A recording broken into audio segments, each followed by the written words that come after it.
studio.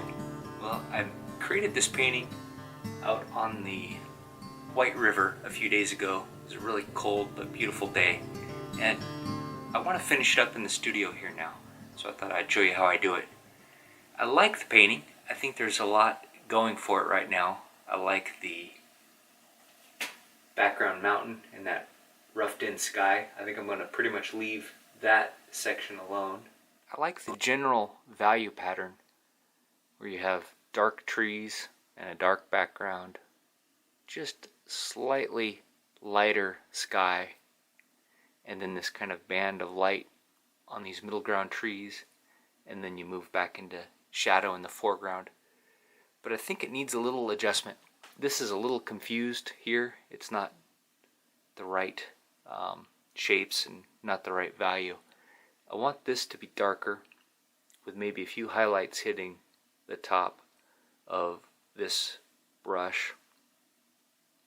And I want the light to be picking out just a kind of a band of these deciduous trees and a few pine trees here, and also over here, so that the middle ground has kind of an angle of light hitting those middle ground trees, also hitting the stones on the riverbank here and a little bit of the water. And then I'll move back into shadow up here. So all of this needs to go a little bit darker, this needs to go a little bit lighter, and I just need to kind of tune up some shapes. So I'll try to do as little as I can to the painting to finish it off. I really like the looseness of the brush strokes and the feeling I got up here. I want to keep that. I like a lot about the river, especially this section here. It really implies a smoothly flowing river coming toward the viewer without a lot of fiddling around. But I do want to tune up the values a bit. I want to darken it a bit and maybe turn it just a little more purple. Right now it's kind of a vibrant gray-green, and I want to make that more of a purplish gray. I've created a reference photo based on the photos I took that day and based on what I wanted to capture in the scene.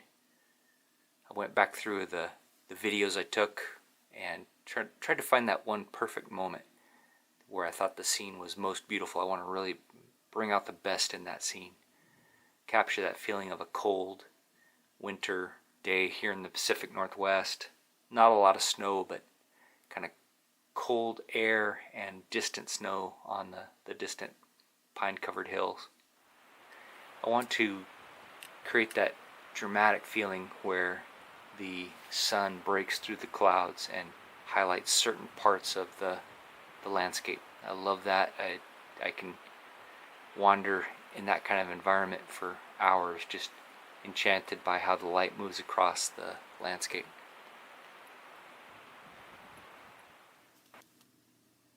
This is a recent painting, so it's almost dry. I used liquid, so it's probably still a little wet in the thickest parts of the painting, but pretty much dry. I'm going to go ahead and take a palette knife and gently scrape down the thickest parts in the areas that I want to touch up.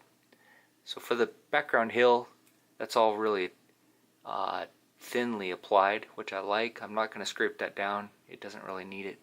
But here, there's some thick paint for the rapids. There's some thick paint in these rocks. And I'm going to paint over that. I don't want those ridges of paint showing through. I want to scrape that thick paint off and then repaint and have a chance to redo some of the edges and redo some of the brushwork. I don't need to oil in the painting since it's pretty fresh. It hasn't really dulled down or fully dried out, so I don't need to reintroduce oil. If I come across a section that's lightened or dull, then I may oil in just that area with a little bit of refined linseed oil.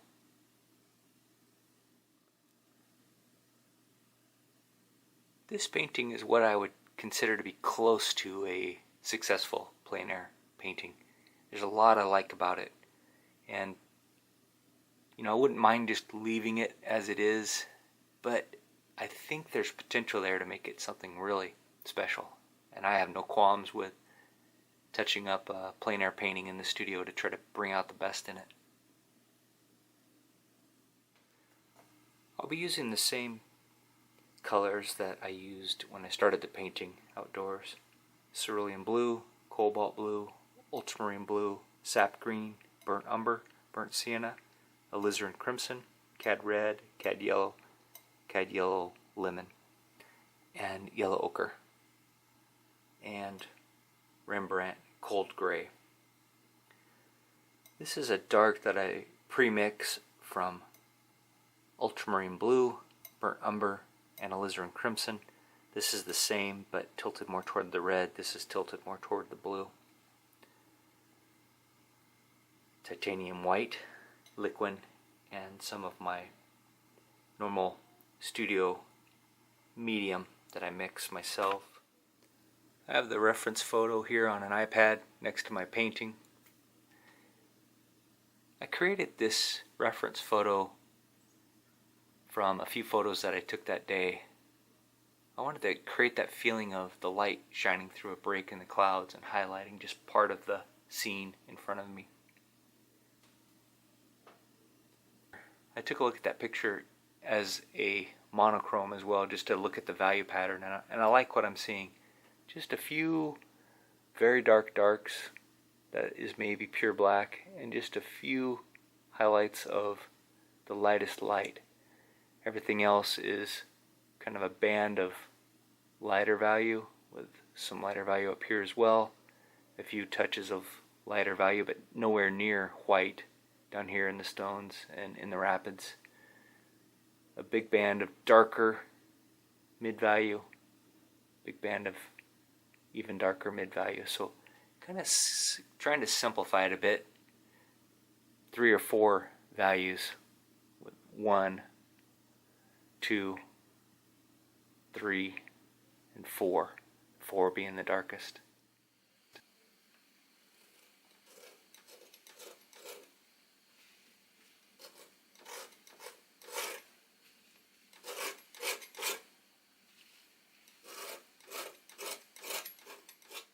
As I'm mixing these colors, I'm mainly matching to the painting I did. I want to stay close to that color harmony, but I'm also holding up the knife against the reference photo so I can gauge value.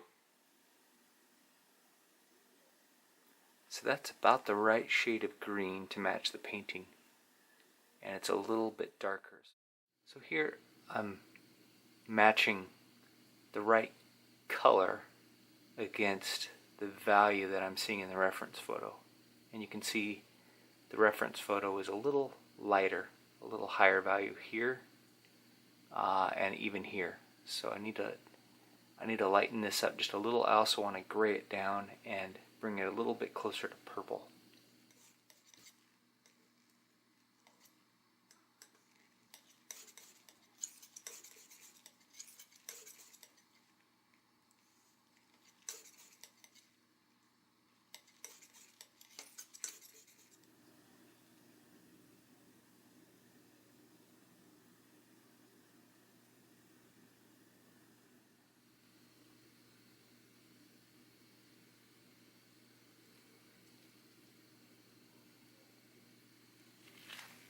I'm going to put an extended version of this video out on Patreon as well, and I think I'll try something different.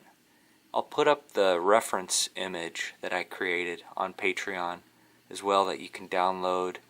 I'll also show the image during the video, so you can paint along if you want during the extended video. It'll probably be several hours, so you'll have time to set up, and you can also download the reference image and paint from that. And feel free to try the painting and share what you create on Instagram or Facebook or YouTube, wherever is most convenient for you.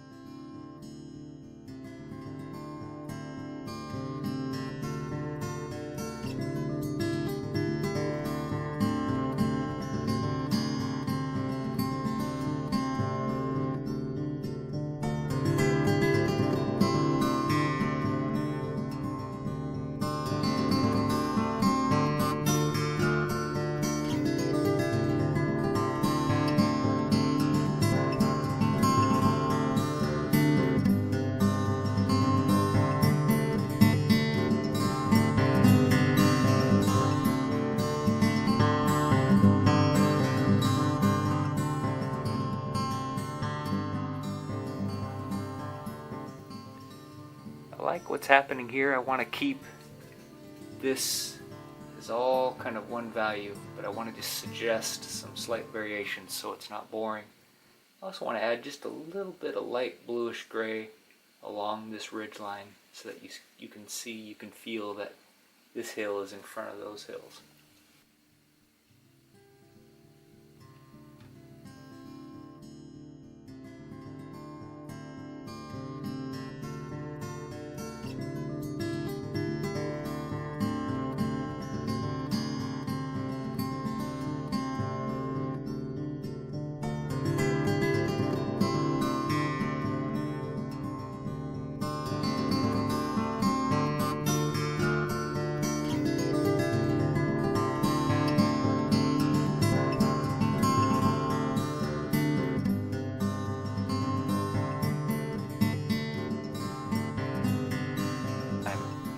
Going to put some interesting things on the intersection of these 1/3 lines.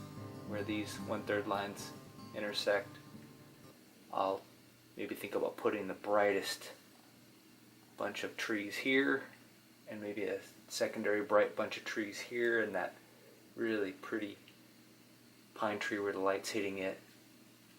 This horizon line is very important, so I want the top of the river to line up with that. Those are just kind of shortcuts to composition.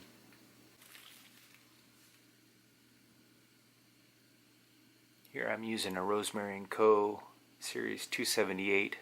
It's a badger hair, I believe, long filbert, number 6, so almost 3/4 of an inch wide. Pretty good sized brush for that size painting.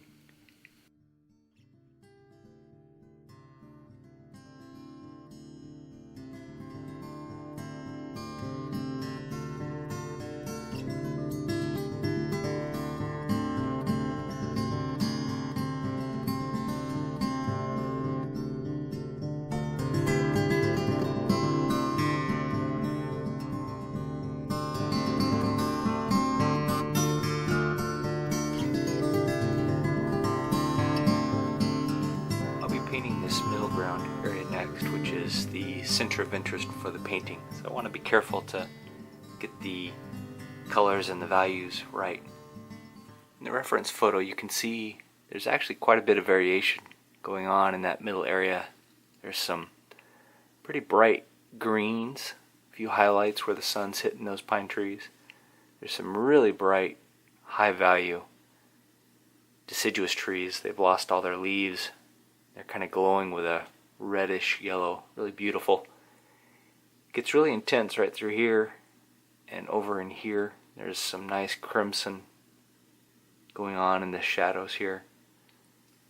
This is much lower in value, much darker, but it's still kind of getting some sunlight. Then this streak of sun on the rocks here is really bright, almost white. There's variation in that color. There's some warm red highlights and there's some cool blue highlights in those lightest values.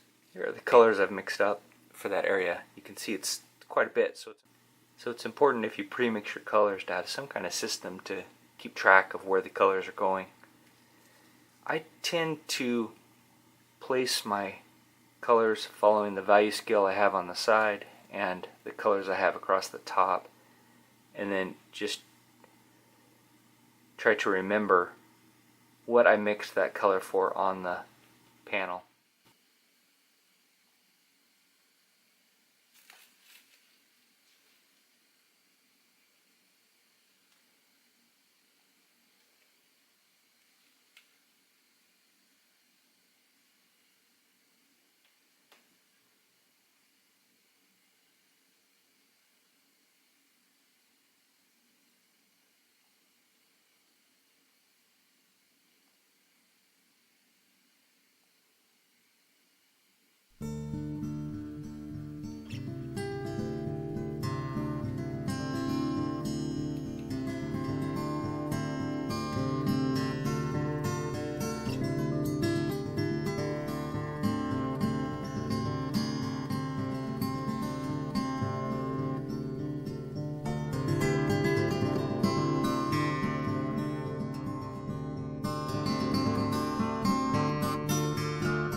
marching forward, coming closer to the viewer. I'm going to switch to just a little bit smaller brush. Again, it's that Badger Hair Rosemary & Co. Series 279. It's a 4 instead of a 6. This is a long flat, and I'll bring in those dark trees here in this background.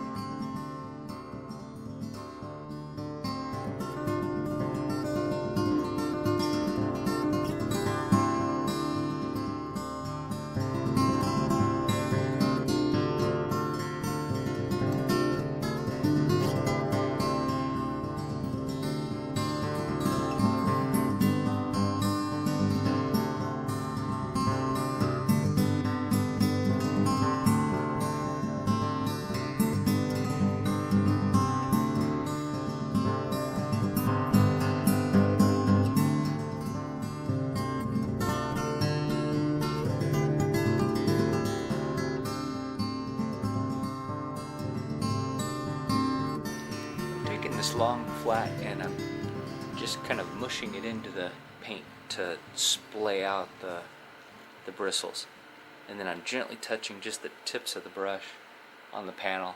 This is a nice way to suggest foliage in the far distance where you don't want to paint every branch and every leaf. You can just set up a random pattern this way that does a nice job suggesting it.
Mixed up now for the foreground.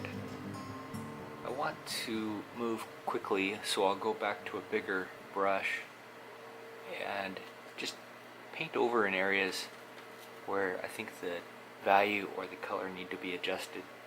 So I don't want to change what I have there too much. I kind of like the foreground. It just needs to be dropped in value. I also want to make the foreground bank of the river a little warmer and the background bank of the river a little cooler. So I'm going to start by doing a wash. I'll just take a little bit of paint on my brush with some medium and wash in a tone over the whole area. Then I'll go back into that with the appropriate color paint.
I'm adding just a few touches of red where the sun is hitting that brush. It has a beautiful red stem, which from that distance makes it look kind of orange. And I'm touching that in different spots around the canvas too to set up kind of a neat pattern where the sun is highlighting those red stems.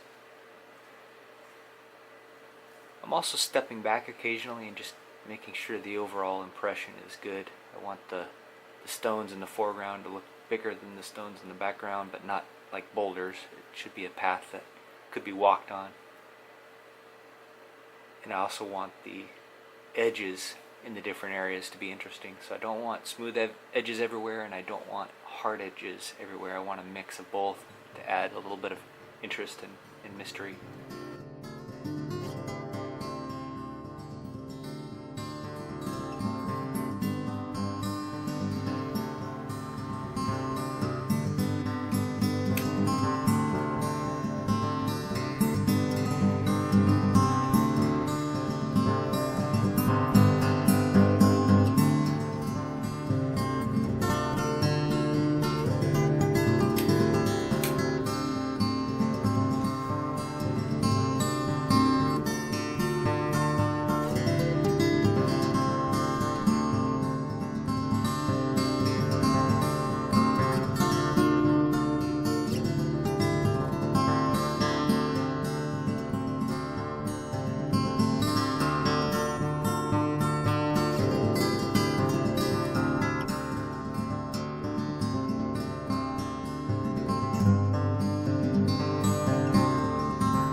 Painting is pretty much done now, and I'm pretty happy with it. When I step back away from the painting about 6 feet, I get the sense of space and I get the dramatic lighting effect that I wanted. There's one thing I think I want to change. I want to adjust the snow up here on the top of the mountain. It's just a little too bright overall. I think I want to preserve just a little bit of that light, because that's right now it's really competing with this area. So I want to tone it down just a bit, but I want to keep it as a kind of an interesting piece of the painting. So I'm going to mix up just the slightest bit of off-white, like a lavender, and cover the top of the mountain there just gently. I don't want to mess up the sky or the mountain. I like the way they are now, but I just want to adjust it slightly.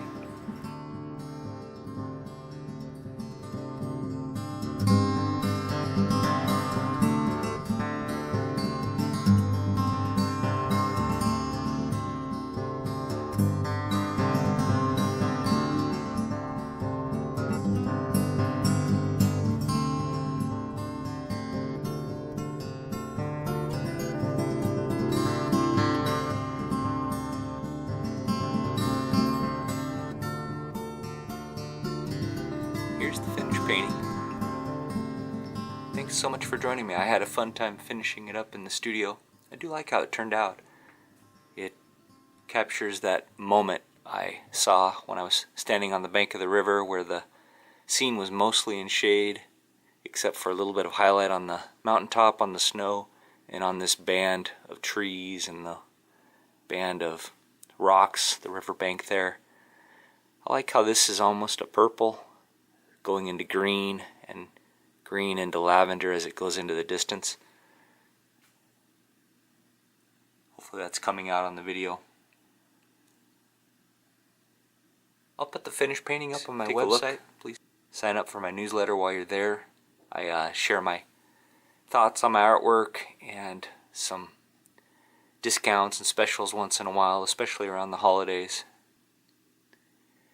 As always, thanks so much for joining me. I really appreciate it, and I see you in the next one.